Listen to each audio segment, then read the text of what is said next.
Good evening, everybody. I did a video earlier today, and it's later in the evening, so I'm keeping my voice down. And I hinted to doing gun reviews again, and just simple things I like to collect, I like to see how they do. I'm not into some big tactical club where I need to express myself any more than I have to or show my skills. I know my skills, and like I said before, I know what I know, and what I don't know, I'm willing to learn.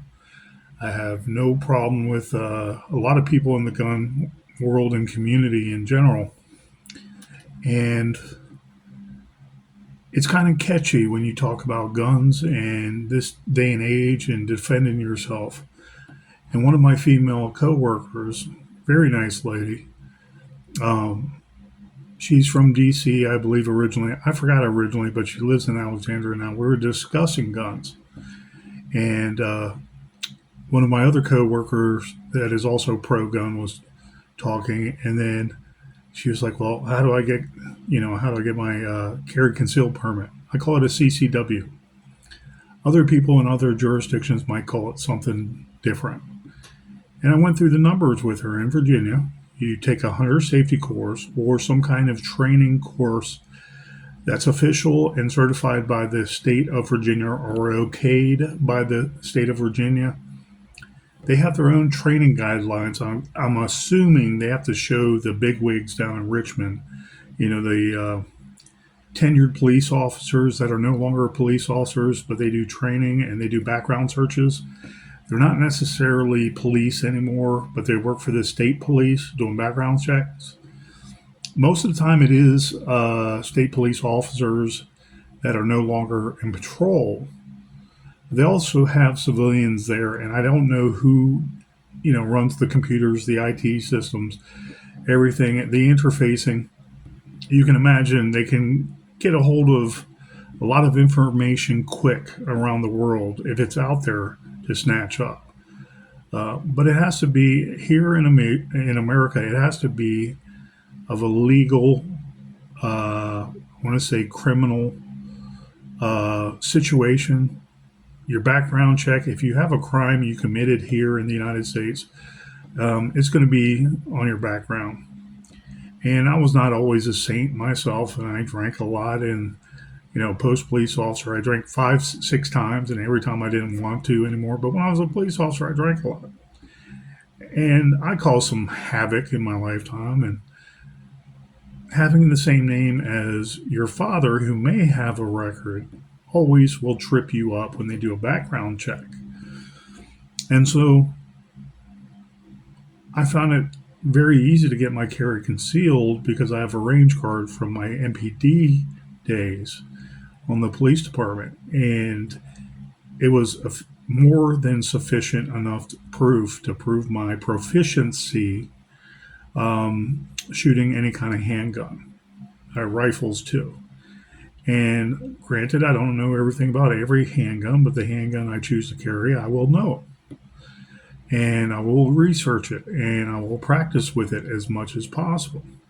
So I described to this lady, it's not as hard as you think. You do a course, you can go to a range with your gun, maybe buy ammo, bring it with you separate, let them see your proficiency in loading the weapon. They go over pointers and they show you how to shoot proper stance. They make you shoot, I want to say, a course of, if it's a B-27 600 course, each bullet could be a total of 10 high points. Anything below that in the circles as your rounds go at this target and they're higher and out and they're winging, the alleged suspect silhouette, you want to have as close to a 600 score as possible. And it's standard operating procedure and for training to do a course like that for most police departments when they renew or to certify the police officer with their service weapon. And you go through the numbers, and it could take an hour for a whole firing line to get certified. It could take 2 hours to do the whole thing, depending on how fast the range master wants to run you through it. You get a certificate for that training. Then you go to your local general district court and you speak to the clerk of the court, who are usually pretty nice, pretty professional, usually an older woman of some sort, and know everything there is to know about the court system in Virginia, so they can tell you exactly what you have to do.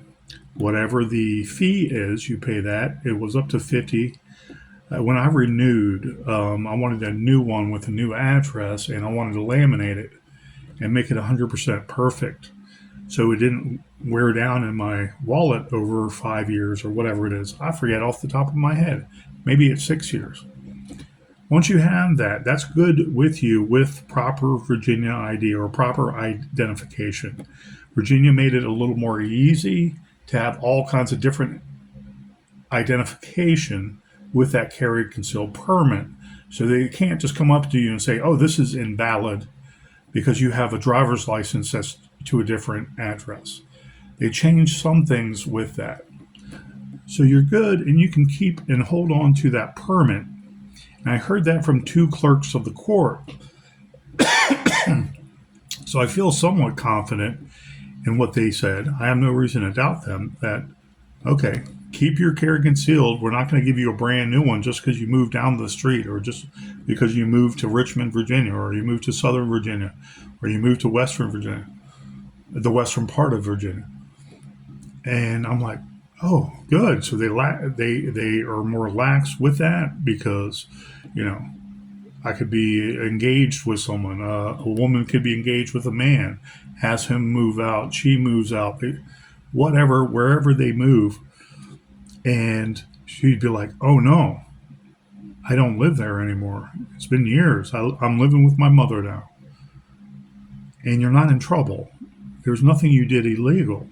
Just because you renew a driver's license to a new address and you have your original carry concealed permit. That's how I understand it. And I try to be kind to police officers in the public regardless. So I don't have to have a background check. I'm not going to sit there and talk bad to a police officer or a sheriff's deputy in some of these counties. They're the official police department, the sheriff's department. And I like them better because they have a more, I want to say, laid-back attitude, going by the Constitution in particular, and then state law. They're not there to hem you up most of the time. Okay? If you didn't put any meat on the table during the month, someone might say something to you about it. Are you doing any work?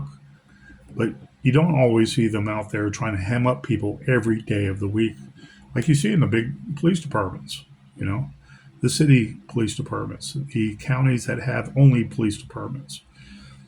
So you have a constitutionally based sheriff's department. They want you to just don't break the law.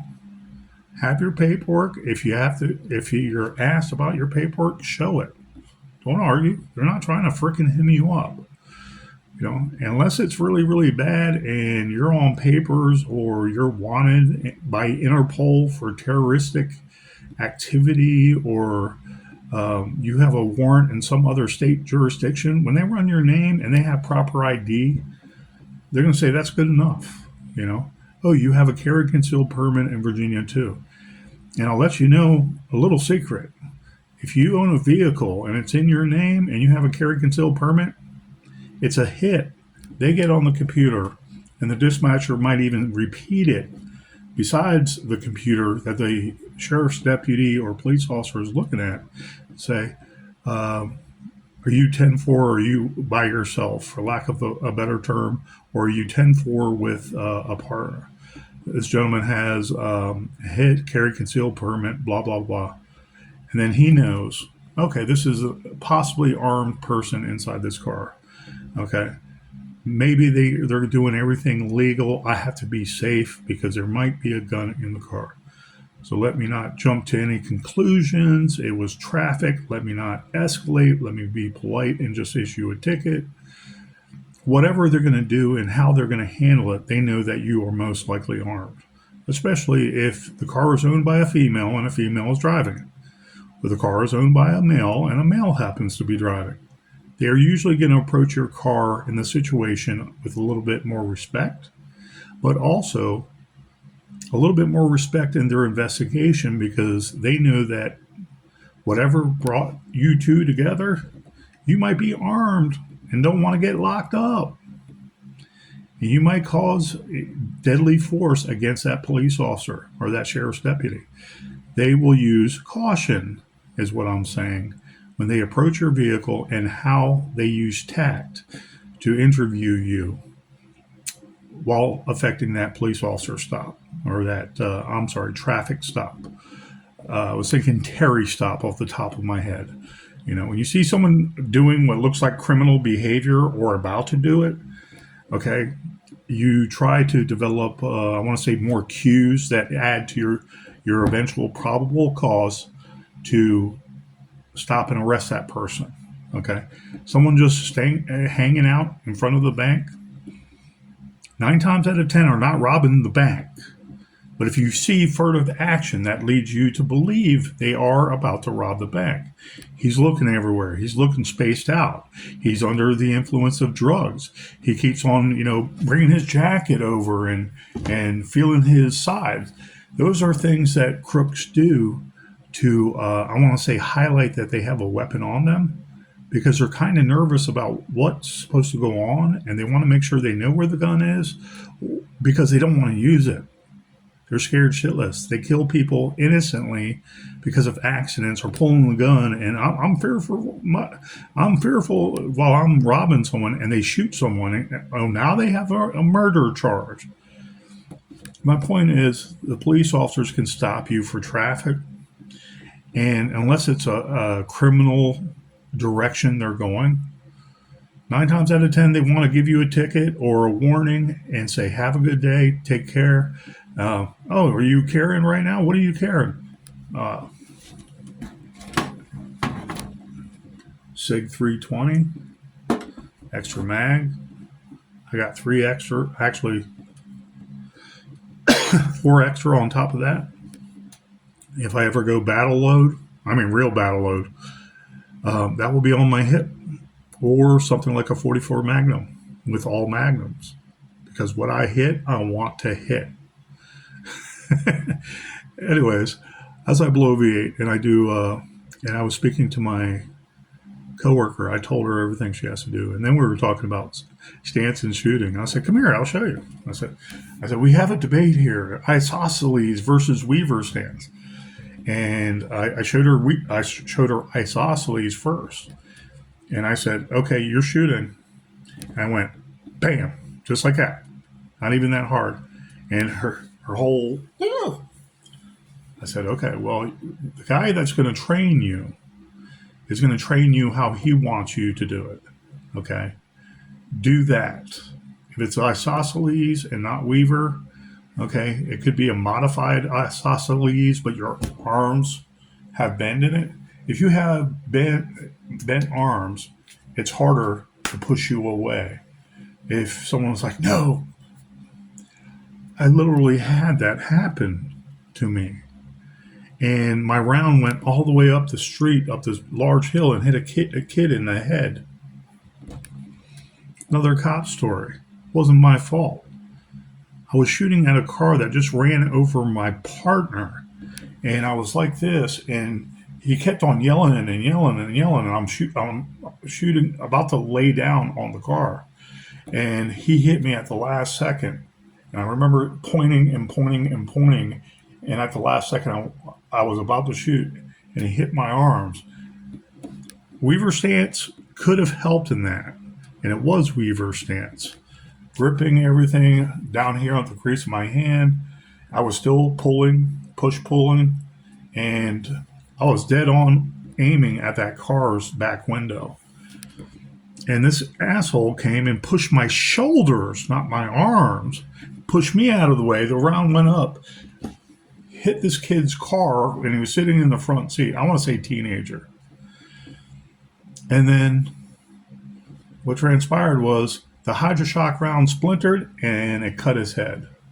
Thank God that individual kid or teenager was not killed because of this bumbling ex-vice detective who was tagging along with us when we didn't even need him around, who saw the whole thing happen. One guy busted off on the other side of him and it broke the windshield or the rear window. But my point to the lady was, if you have a crease in your arm, you have good support. You're going to be less tired. If you shooting straight like this, okay, you might initially have, I want to say, a point where you're pointing at the suspect. That doesn't mean the round's going to hit him at all. How you hit a suspect is point, shoot. That gun is a direct extension of your finger and all the control you have in your hand. Okay? If you're pointing like this, like some of the tactifuls do, when they're going around corners and stuff, okay, you don't want to be a big target when you turn around the corner and you got a shotgun waiting for you. I get it. Okay? Well, that's when you peek and go. Peek and go. Okay? There's different ways to do tactics, but I was teaching her more common sense. Weaver stance. Comfortable feet underneath your shoulder, comfortable width apart so you have support. I can push you and you can resist, and also no one's going to take that gun out of your hand. Part of the isosceles and what I've been training for since being a police officer is the push-pull, because our instructor said that too with the Weaver stance. And the hand grip was here supporting so you don't get tired right away. Not just push-pull and I'm holding my arms out here. Okay?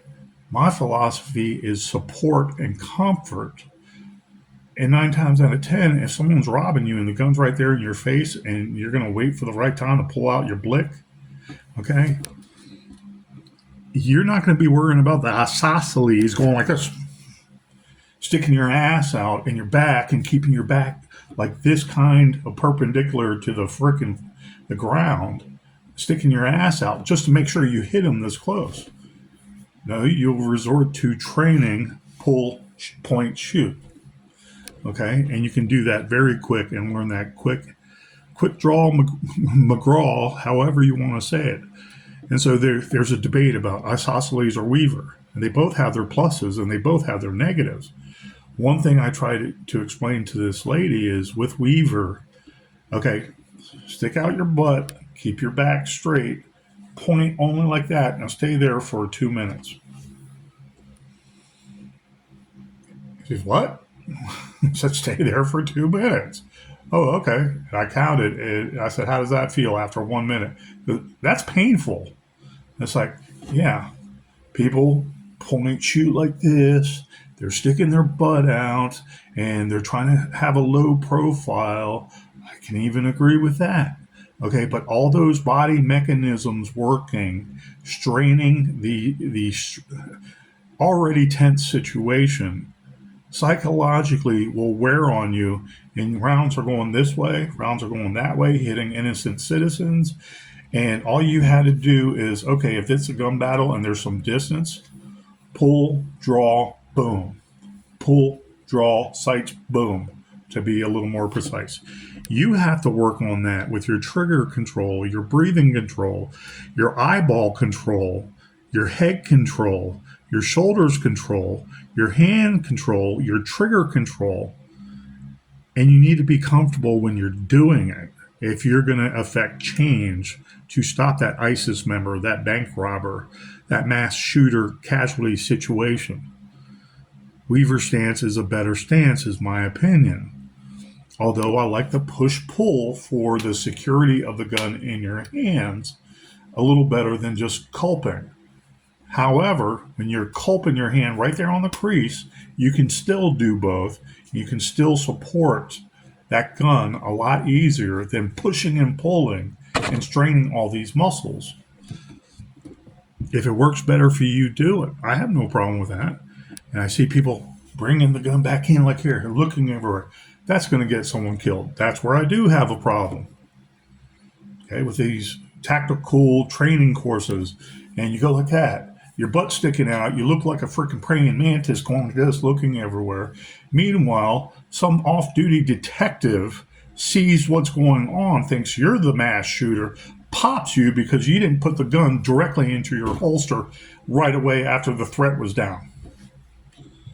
You're doing this. Okay. In the middle of everywhere, you're not going around corners and CQB. Okay. You're going like this, looking like you're training to move your head everywhere, but are you really looking? Are you really looking like this? You train that way, but are you really looking? The professionals might be. And they're just looking like this. When the shit goes down, they're looking like this, like normal people. But they will also do what they're trained and look like this praying mantis going around like this. That can get you killed. As one of my videos said about my buddy James McGee and the tentative hand signal, which is above your head. I won't show the hand signal. And unless you're going to holster real quick and put up some kind of signal, put up your hand like this. Hey, hey, my hands are clear. Hey, hey, him, down, down. Hey, hey. Okay? Hopefully you can separate the gun from the suspect. Hopefully the guy is down and he's taking the room temperature challenge.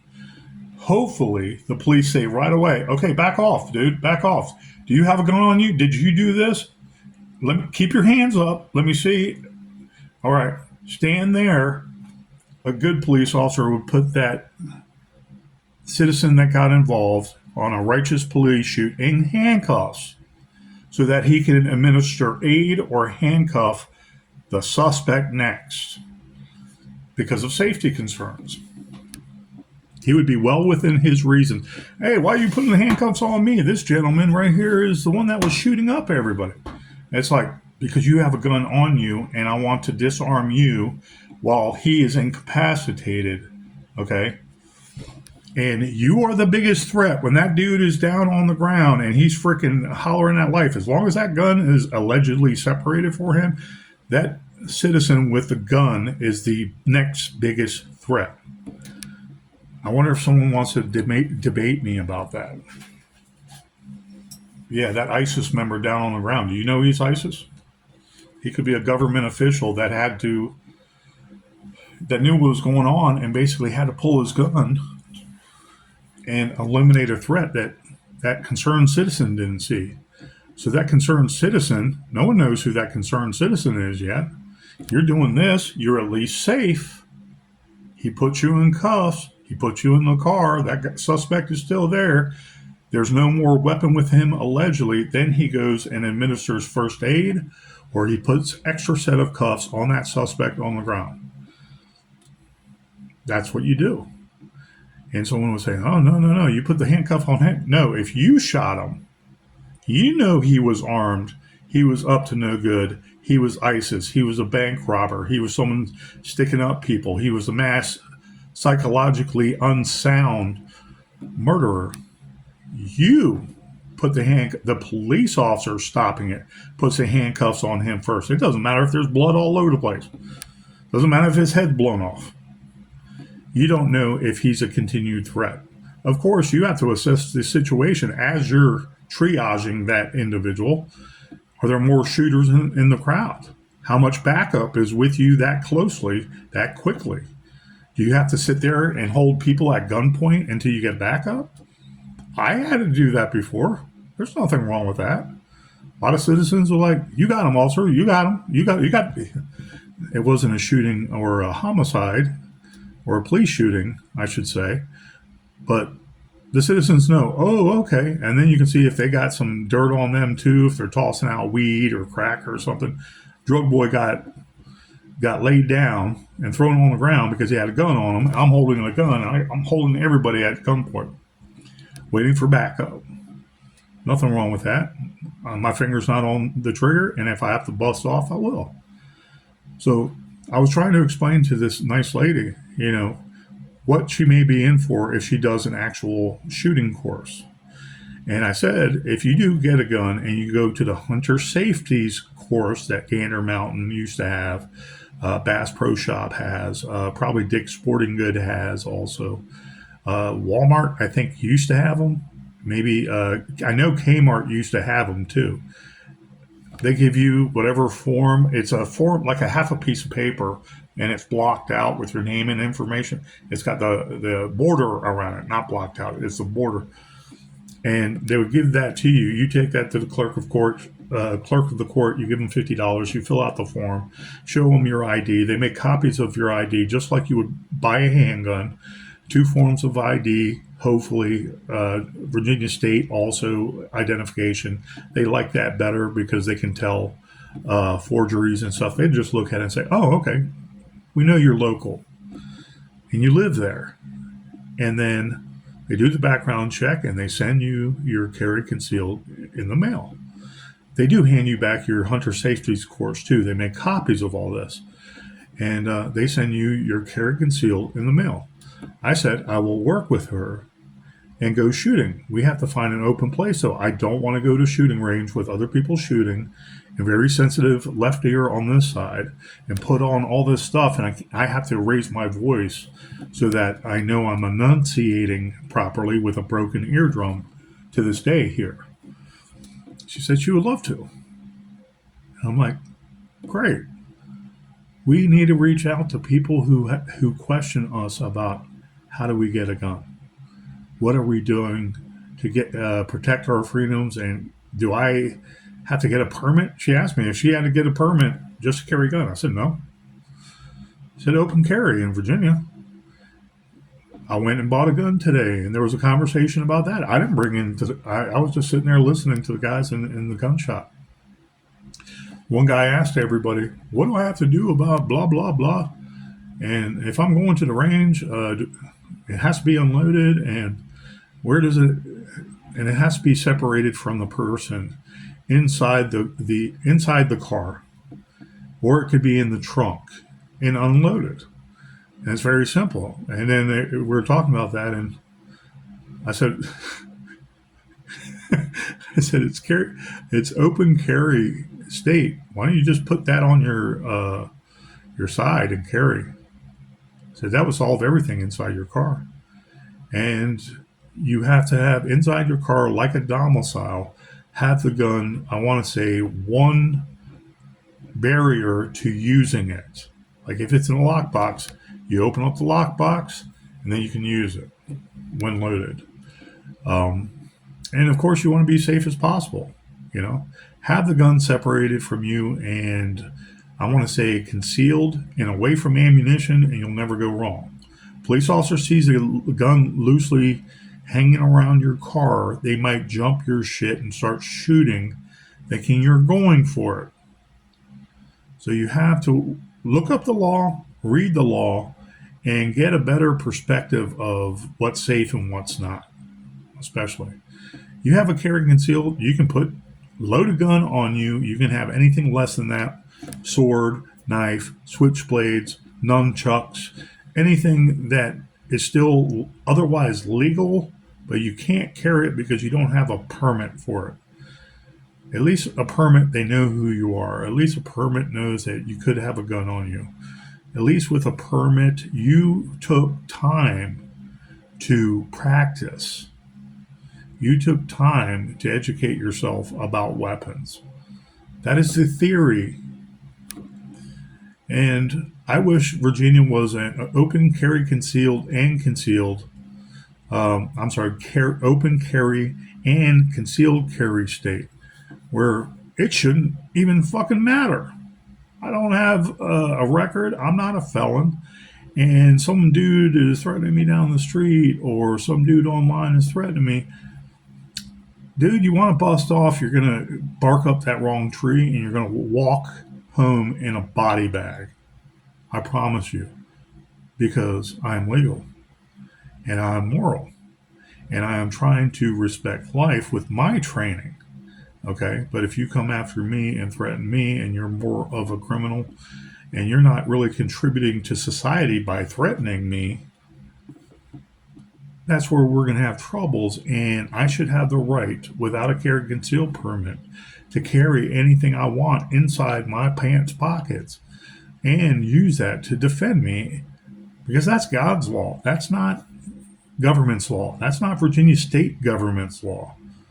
Okay, why would you hinder people from defending themselves? Because the government wants to exert control over everything we do. Of course. So I explained to this lady, get the hunter safety course, $50. Call up the clerk of the court. They'll openly tell you. They'll answer the phone after like 5 rings. They'll answer the phone if they're not tied up in the court session. I reach them in the morning. When you go there to the clerk's office, there's people that will help you and tell you what you have to do, help you along, and they want to give you a permit. Get that taken care of. Get your carry concealed so you can buy a gun you can buy a few guns in a 30-day period because you have 2 forms of ID now, Virginia driver's license, carry concealed permit, and buy a bunch of guns that look nice to you. Try them out. And then you go to the range and you work on those skills. Mind, muscle, eye, muscle coordination, point shoot. So anyways, this while I blow V8, I'm talking about guns today. And so I said, I'm going out to buy a gun. It's my right to. I wanted to. I put it off for a month. So I'm not a Springfield Armory fan, Springfield XD fan. A lot of XD fanboys, and I'm okay with that. I didn't like that grip handle. It's kind of like Lego. It was kind of like it'll come to me in a second. Those things I guess it was Legos, the plastic Lego pieces. I didn't like that checkered pattern grip. So I went into where I buy guns from a lot, and I said, what guys are you trying to sell me? I'm trying to give you guys some money today. And pretty much one guy said a couple used Glock 17s, got them, they'll last forever, no problem. If it was a $200 Glock, I would have bought it. And I'm like, yeah, okay, it was close. It was $3.99. So, and this other guy right in front of me goes, and right here in this box, we have XD. One is a 40 and one is 9mm. I'm like, oh, those are compacts. Those are really nice. I said, but I don't want a 40. I don't want to get into 40 Smith & Wesson rounds because that's a dying round. And I'm not going to buy 40 Smith & Wessons because I don't have any of those guns. I'm not investing in that as a long-term prepper for my family and my legacy in generations to come. He said, oh, no, this 9mm is pretty nice. He pulled it out and just started playing with it and showing it was on load and said, here, look at this. I was like, wow. Are you sure that's not a G2C or, G2C or G3C? And because I was looking at the grips and it had that really sandpaper grip on that polymer. I was like, wow, okay, I like that. That's why I like it. I said, squeeze cocker, so you grip and the lever in the back goes in and it activates the gun. That's a safety. And it has the regular trigger with the paddle, like all Glock triggers. And I was like, wow, that's up my alley because it's all black. It looks nice and it's compact. So I have a new best carry concealed I can just throw in my pocket. And I like it. And I need to practice at it. And this one I put back in the safe. My favorite just because of the color. Look at how small that is. Look how small that is. 380 pop. Okay, I forgot the amounts on here. I think it was a straight 6. 1, 2, 3, 4, 5, 6. Straight 6, one in the pike. So I was picking them, and I was looking at the magazine. I was like, oh, this is a 7-round magazine. And the extension one, they put the extension one on the gun in the display case. So you see it's an extension. And it gave me, here's that sandpaper stippling, very G2C, G3C, Taurus, in other words. and it just felt great. That's just the regular magazine. That is 7+1.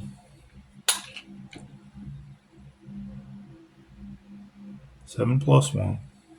I'm going to make this gun safe. Hold on a second. Oh, it won't come undone because the wait a second.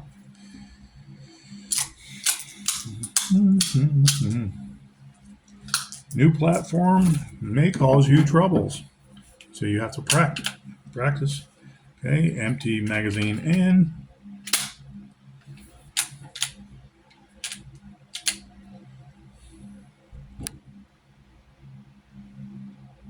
There's now a round in the chamber. An empty magazine is here. That is unsafe. Okay, let me take the magazine out.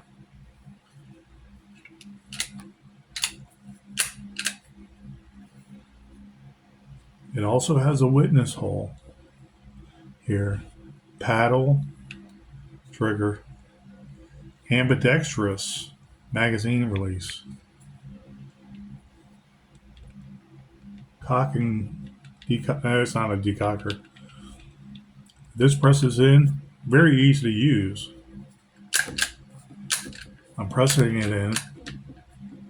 It's like the round is stuck in there. I can't use the trigger, so this is a situation. Oh.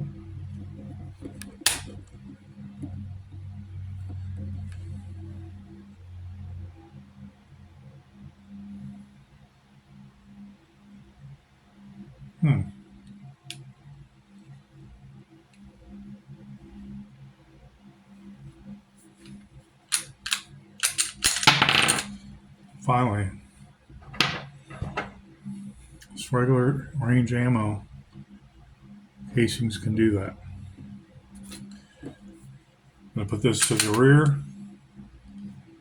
It has a takedown lever right here.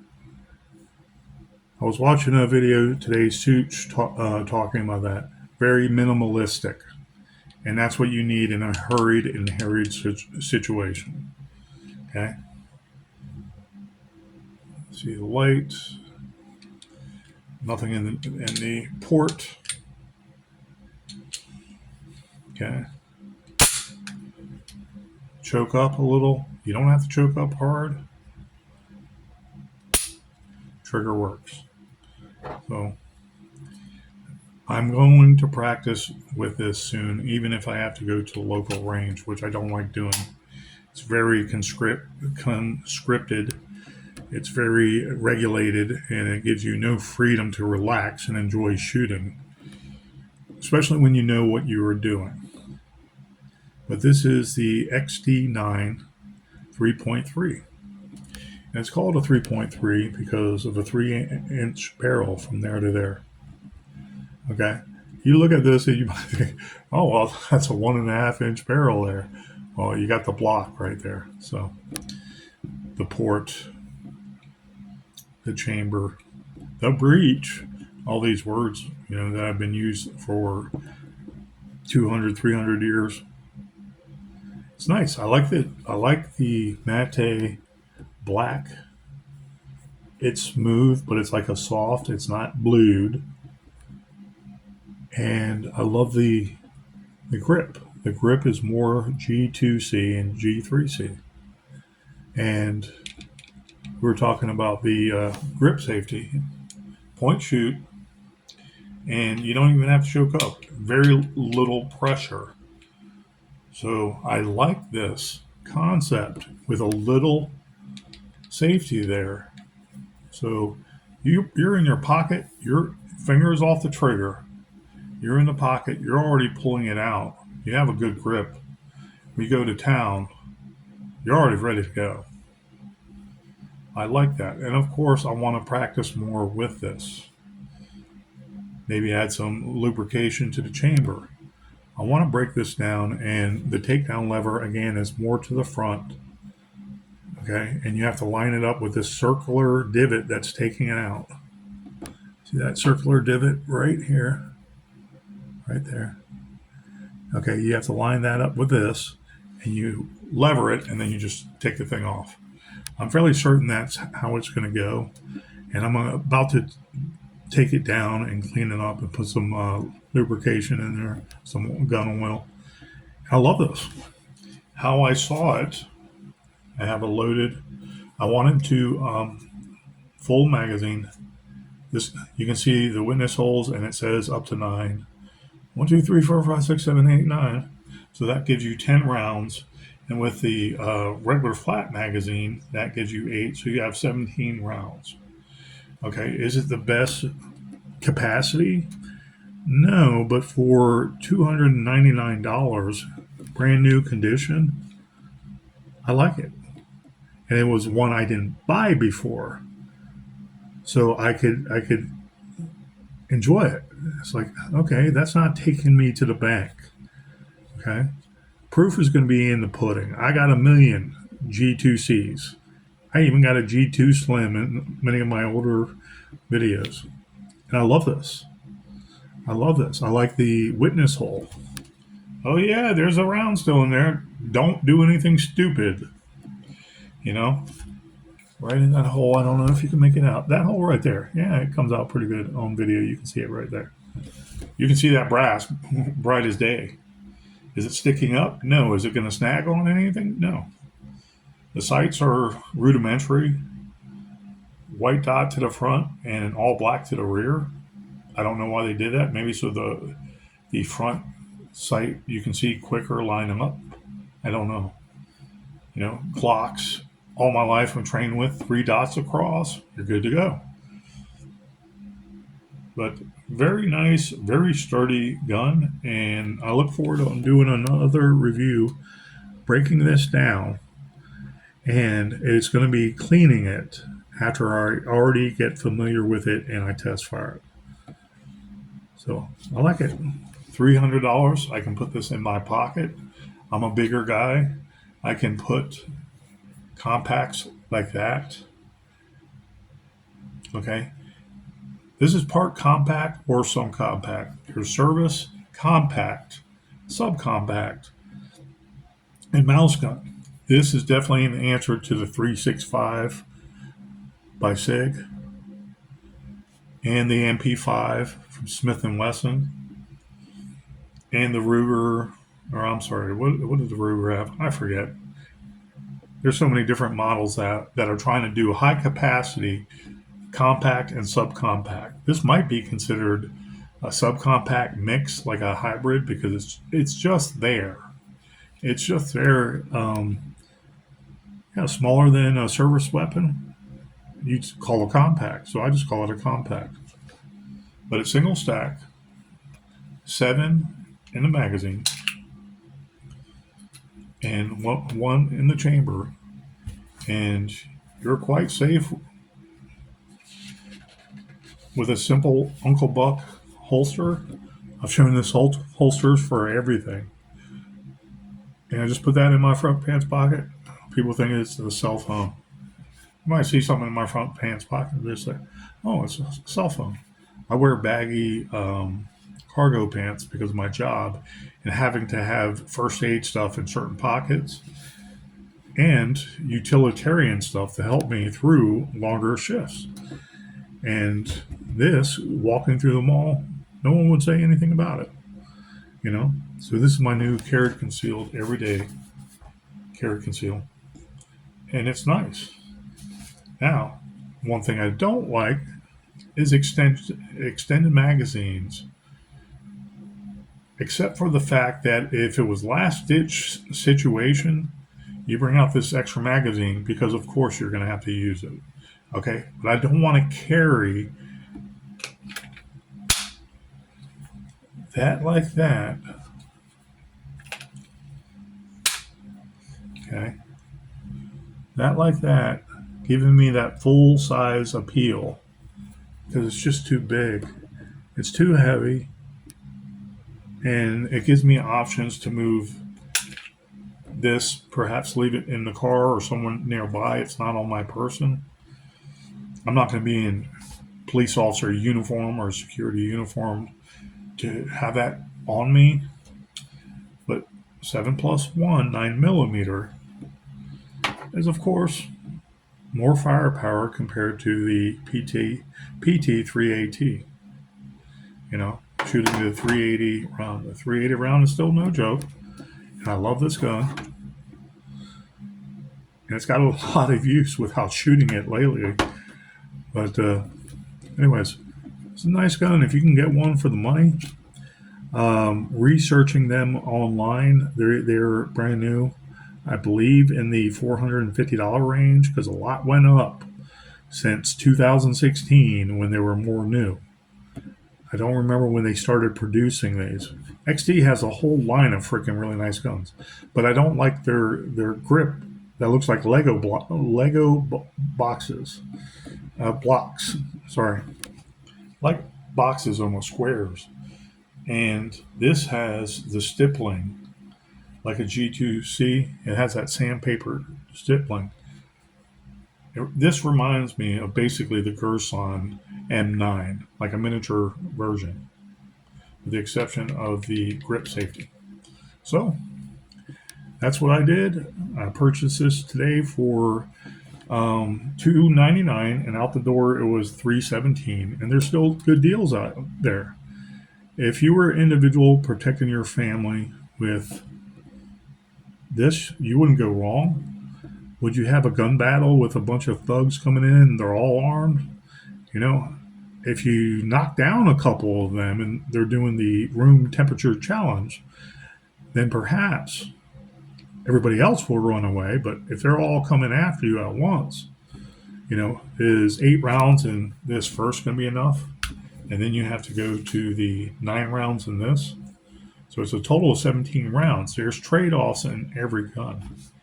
But I like this. I like the Tennifer finish. I like that. I love the Gerson MC9. I think it was MC9. Okay, because it had this nice matte finish, and it was just a good feeling gun. And you look at it, it's like, wow, that's a beautiful gun. This is like a miniature version, with the exception of the back strap safety. It's really nice. You know what? $317. You get proficient with this, you'll have no worries. You know, point, shoot, aim, target practice, target practice, target practice. Know what this gun feels like. Break it in. Shoot one day if you can at the range. 200 freaking rounds. Okay, you know, not just one box.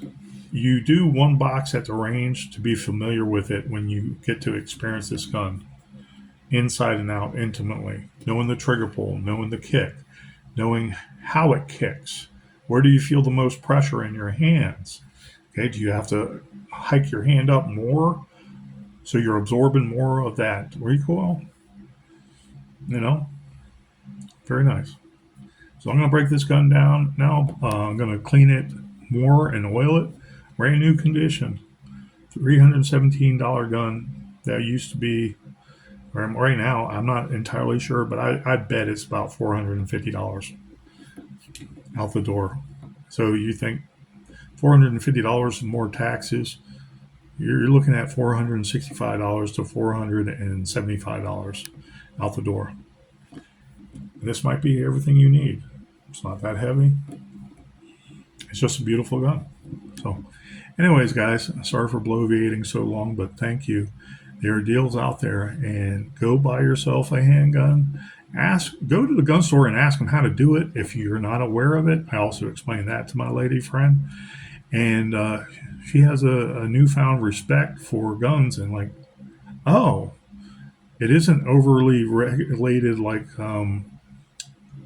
most governments act like. You know, we got to just do this or you're in violation. It's like, no, we have rights here. And it's easier than you think once you know what you have to do. Go to a gun store and look at a gun and ask them exactly. You know, proper ID, you fill out 2 forms, they do a background check, you pay them, you carry the gun out there, unloaded, usually with a lock throughout its chamber or in a box. You carry that, just put it in your trunk and go home. Then when you go home, take that inside and load up your gun so you protect your house. It's that simple. That simple. Anyways, guys, Thank you, and please have a good evening. Be safe out there with all handguns. A lot of these great guns have no other safeties, but they're innovative. Grip safety, paddle safety.